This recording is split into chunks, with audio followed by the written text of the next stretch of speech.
สบายดีพี่น้องเอ้ยมื้อนี้หมอแคนก้อยมาแจ้งข่าวดีข่าว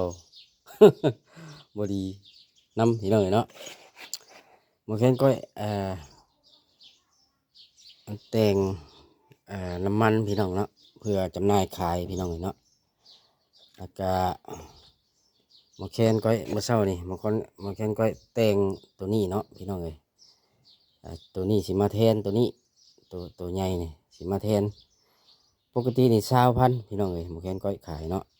กับตัวนี้พี่น้องเอ้ยเนาะอันเดียวกันแต่ว่าตัวนี้สิลื่นหน่อยนึงพี่น้องเอ้ยลื่นตัวนี้มานี่หมูแคนก้อยกะ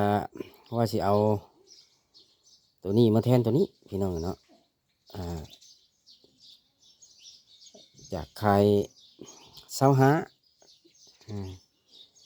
สิขยับลงมาเช้าเนาะมาแทนตัวนี้พี่น้องเอ้ยแล้วก็พวกนี้สิได้ปิดไปบัดนี้นะ ตัวนี้นี่สิขาย30พี่น้องเอ้ยเนาะ30ก็สิลดลงมาพี่น้องเอ้ยบาทนี้ข้าวน้ำมันขึ้นบาทนี้พี่น้องเอ้ยเนาะจาก